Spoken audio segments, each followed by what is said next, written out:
दोपहर का वक्त था। सूरज आसमान में चढ़कर अपनी पूरी ताकत बरसा रहा था, लेकिन उसकी तपिश को चीरती हुई, हवा से बातें करती एक भारी भरकम, चमचमाती हुई काली रॉयल एनफील्ड बुलेट सड़क पर दौड़ रही थी। बाइक चला रहा था डॉक्टर आर्यन वर्मा। सफेद हल्की मैली हो चुकी टी शर्ट और जीन्स पहने आर्यन के चेहरे पर एक अलग ही चमक थी।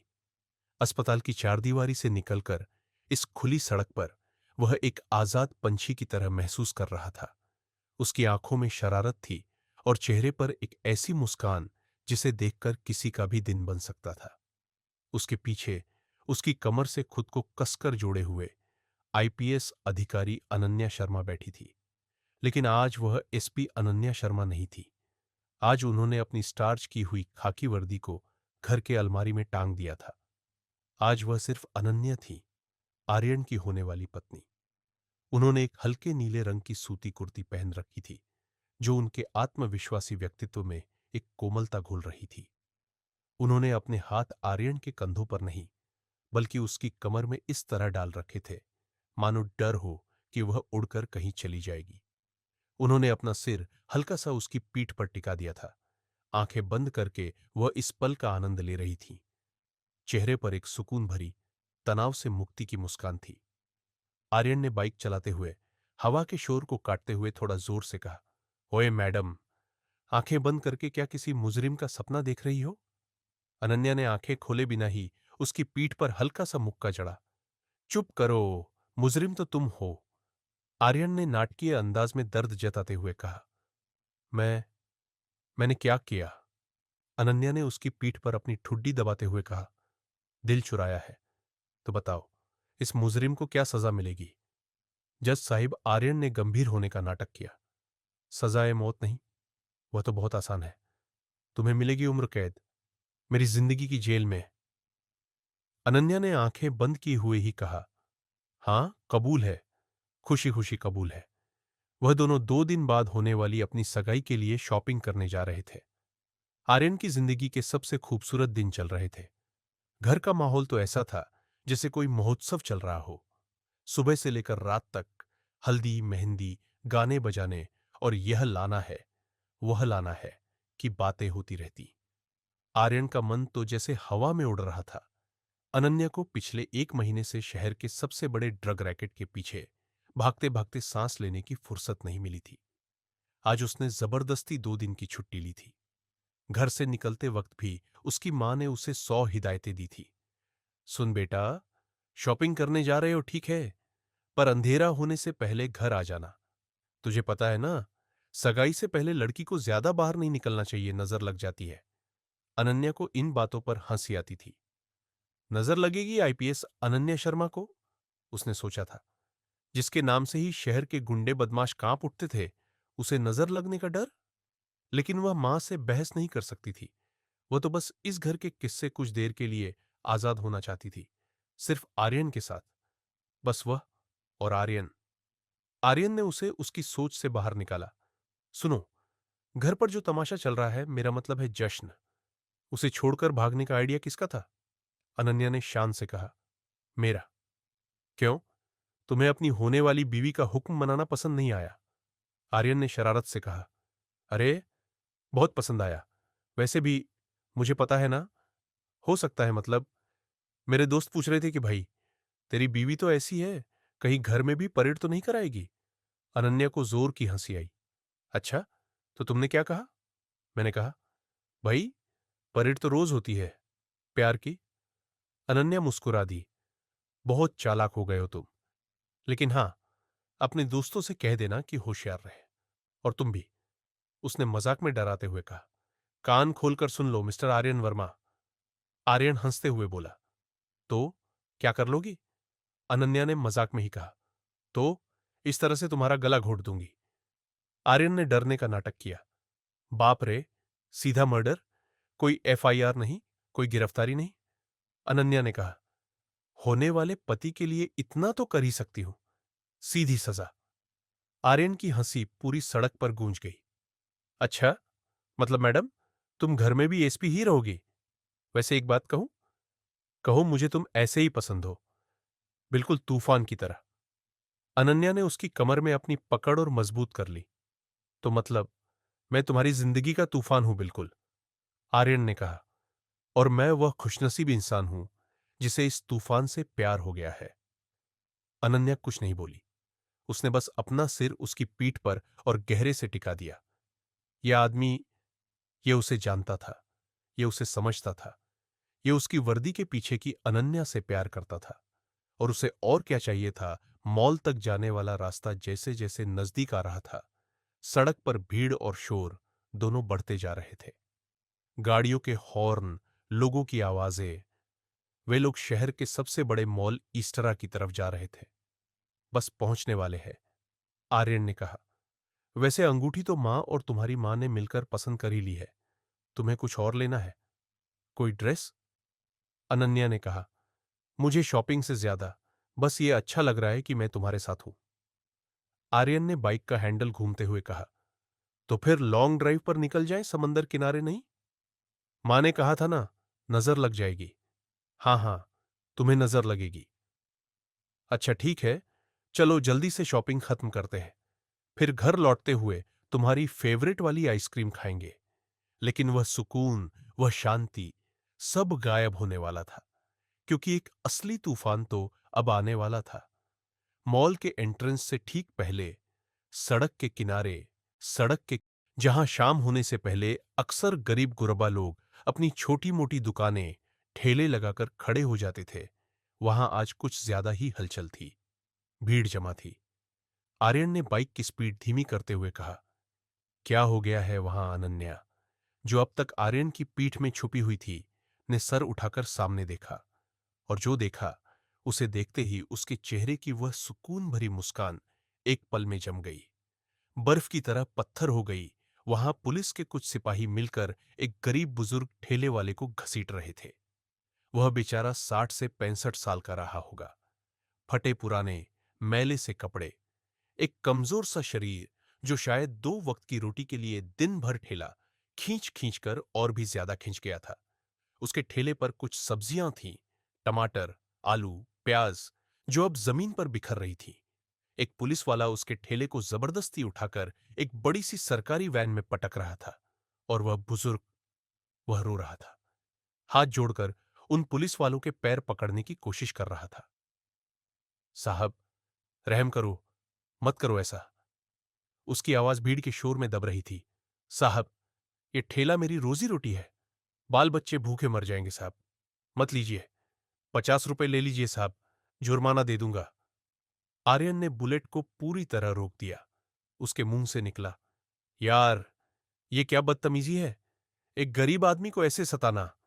लात बाइक के मेटल पर जोर से लगी। आर्यन अपना बैलेंस नहीं संभाल पाया और बाइक समेत सड़क पर गिर पड़ा। उसे घुटने और कोहनी पर जोर की चोट आई। सब कुछ एक पल में हो गया। अनन्या की आंखें फटी की फटी रह गई। वो जम गई।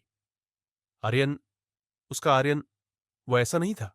वो एक लड़की थी, जिसका मंगेतर, जिससे वह बेपनाह प्यार करती थी, उसकी आंखों के सामने सड़क पर गिर पड़ा था। आर्यन को घुटने पर लगी चोट से ज्यादा दिल पर चोट लगी थी। यह बेइज्जती थी, सरेआम। वह गुस्से में झट से उठा और सीधा इंस्पेक्टर राठौर से भिड़ गया। अभी तुझे हिम्मत कैसे हुई मेरी बाइक को लात मारने की? पागल हो गया है क्या? दिमाग खराब है तेरा इंस्पेक्टर राठौर, जो शायद अपनी इस हरकत से खुद थोड़ा चौंक गया था। अब अपनी गलती मानने के बजाय और ज्यादा उग्र हो गया। एक लड़के ने उसकी वर्दी पर सवाल उठाने की कोशिश की थी। वह गरजा, साले, मुझसे जुबान लड़ाता है? मुझे सिखाएगा? दिमाग खराब है तेरा।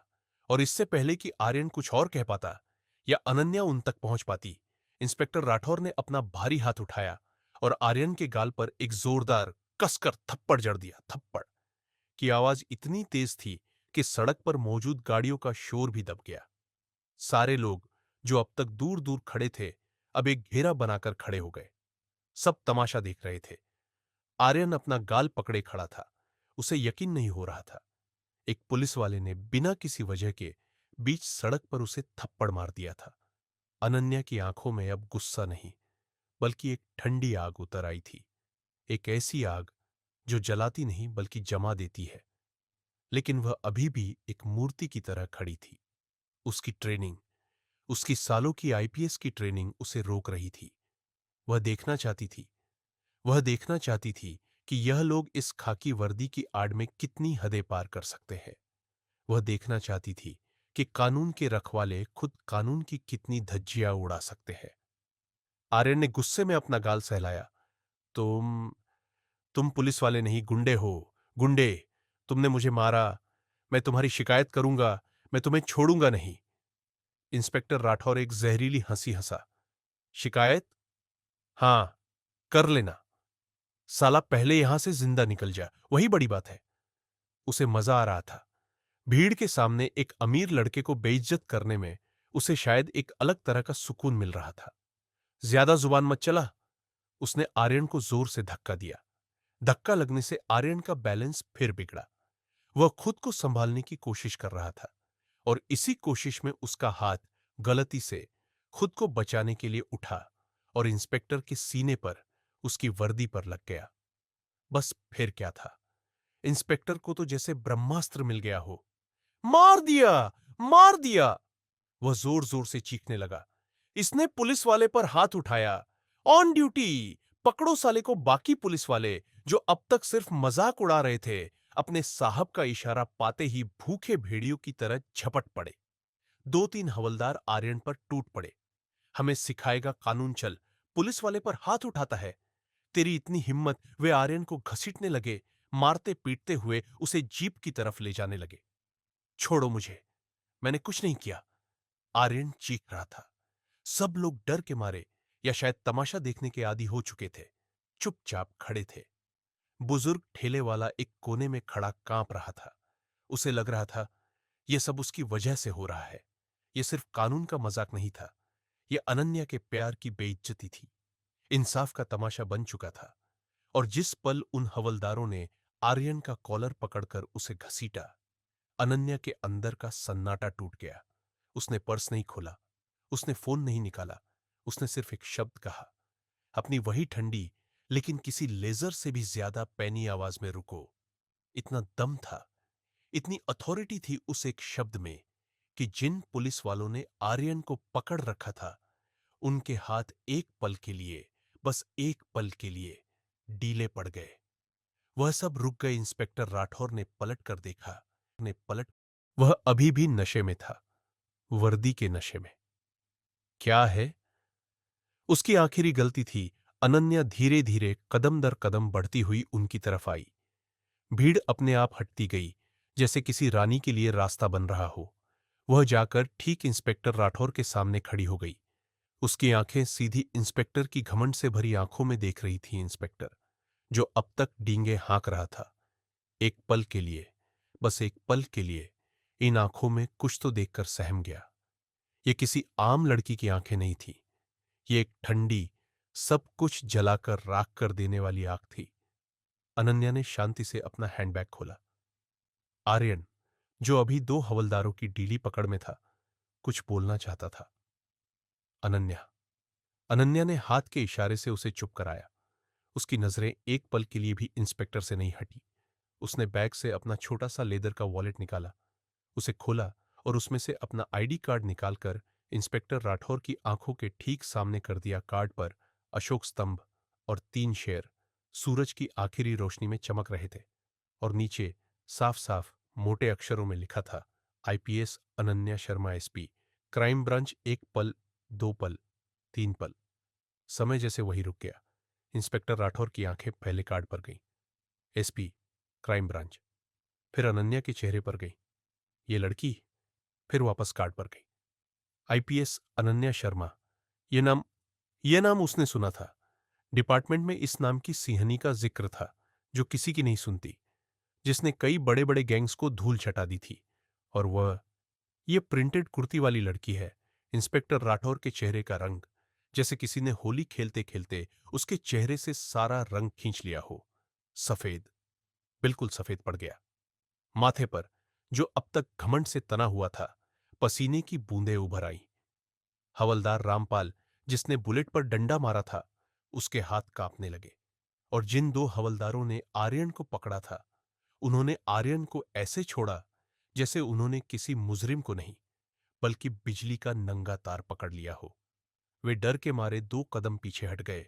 अनन्या ने अपना आईडी कार्ड धीरे से वापस अपने वॉलेट में रखा, वॉलेट को बंद किया, बैग में डाला और फिर उसने अपनी वही ठंडी, किसी रेजर से भी ज्यादा तेज आवाज में पूछा, अब बताओ इंस्पेक्टर, कानून किसे सीखना है? इंस्पेक्टर राठौर का गला सूख गया। मैडम, वह तो हम बस। ड्यूटी अनन्या की आवाज में इस बार इतना ठंडापन था कि इंस्पेक्टर का खून जम सा गया। यह ड्यूटी है तुम्हारी, वर्दी पहनकर एक आम नागरिक पर हाथ उठाना। यह ड्यूटी है, उसकी बाइक को लात मारना, उसे थप्पड़ मारना, उसे सड़क पर घसीटना। यह तुम्हारी ड्यूटी है इंस्पेक्टर। नहीं मैडम, वह गलती हो गई मैडम। इंस्पेक्टर अब हाथ जोड़ने की कगार पर था। गलती? अनन्या ने उसकी आंखों में घूरते हुए कहा, यह गलती नहीं है इंस्पेक्टर राठौर, यह घमंड है।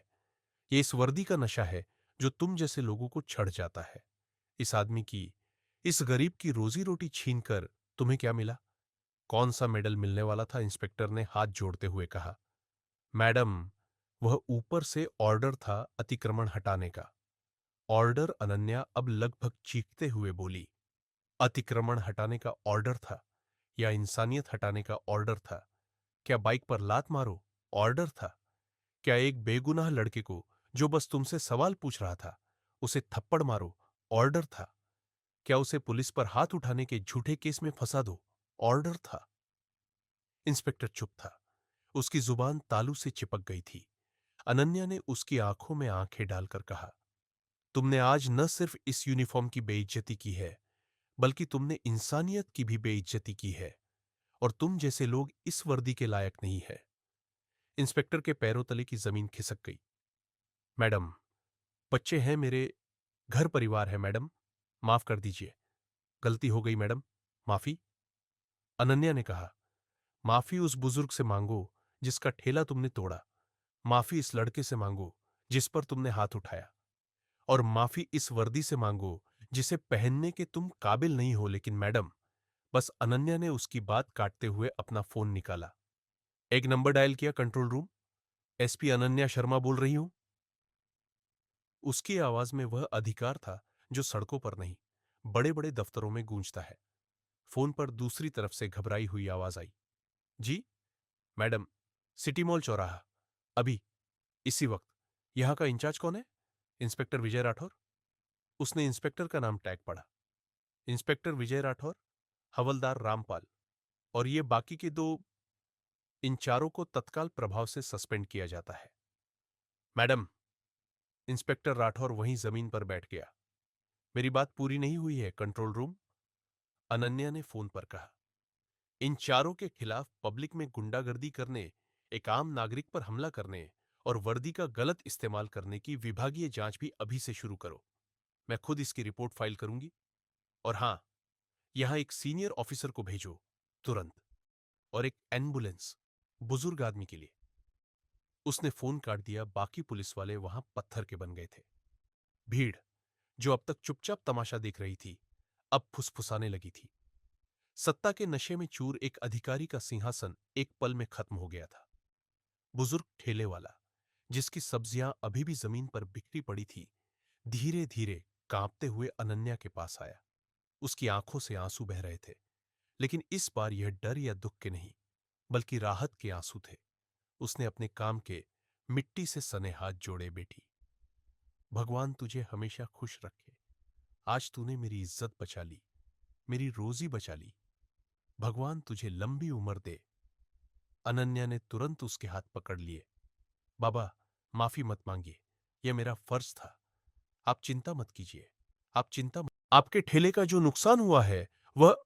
नहीं बेटी, नहीं, बुजुर्ग ने कहा, आंसू पोंछते हुए। आज तूने जो दिया है वह इन पैसों से, इस ठेले से बहुत बड़ा है। भगवान तुझे सलामत रखे। अनन्या मुस्कुरा दी। आर्यन अपनी बाइक उठा रहा था। बाइक पर कई गहरी खरोंचें आ गई थी। वह अनन्या के पास आया, हल्की मुस्कान के साथ, अपना गाल सहलाते हुए बोला, हम तो शॉपिंग करने जा रहे थे। अनन्या उसे देखकर हंस पड़ी। वह अपने आंसू रोक रही थी। उसने आर्यन के गाल को छुआ। लगी तो नहीं ज्यादा? आर्यन ने कहा, लगी तो है, पर अब अच्छा लग रहा है। वह हंसा। वैसे एक बात तो है, लगता है मेरी मंगेतर सिर्फ खूबसूरत ही नहीं, बल्कि एक पूरा तूफान है। अनन्या ने उसे जोर से गले लगा लिया, उसकी पीठ पर अपना सिर टिकाते हुए। उस पल वह एसपी अनन्या शर्मा नहीं, बल्कि बस अनन्या थी, जिसने अपने प्यार को बचा लिया था। थोड़ी ही देर में एक और पुलिस गाड़ी आई, जिसमें से एक वरिष्ठ अधिकारी उतरा। अनन्या ने उसे सारा मामला समझाया। इंस्पेक्टर राठौर और उसके साथियों को उनकी वर्दी उतारकर थाने ले जाया गया। एम्बुलेंस आई और बुजुर्ग का इलाज शुरू हुआ। अनन्या ने यह सुनिश्चित किया कि उसके ठेले का पूरा नुकसान भरपाई के तौर पर दिया जाए। शाम ढल चुकी थी। सड़क पर लगे लैंप जल उठे थे। आर्यन और अनन्या अब भी वहीं खड़े थे, बाइक के पास। तो अब क्या? आर्यन ने पूछा। अब मुझे थाने जाना होगा, अनन्या ने कहा। इसकी औपचारिक एफआईआर दर्ज करानी है। मैं तुम्हारे साथ चलूंगा, आर्यन ने कहा। नहीं, तुम घर जाओ। तुम्हें आराम की जरूरत है, और मां की हिदायत याद है, अंधेरा होने से पहले लौटना है। आर्यन मुस्कुराया। ठीक है, लेकिन आइसक्रीम का वादा याद है ना? अनन्या ने उसकी ओर देखा। उसकी आंखों में प्यार और गर्व भरा हुआ था। हाँ, याद है। मैं जल्दी ही लौटने की कोशिश करूंगी। वह अपनी गाड़ी में बैठने लगी। तभी आर्यन ने कहा, अनन्या। वह रुक गई। मैं तुम पर बहुत गर्व करता हूं। तुम सचमुच एक तूफान हो। अनन्या की आंखों में चमक आ गई। और तुम वह खुशनसीब इंसान हो जिसे इस तूफान से प्यार हो गया है। और यह कहकर वह गाड़ी में बैठ गई और इंसाफ की एक और लड़ाई लड़ने के लिए निकल पड़ी, जबकि आर्यन वहीं खड़ा उसे जाते हुए देखता रहा, यह सोचते हुए कि उसकी जिंदगी का यह तूफान उसकी सबसे बड़ी ताकत था।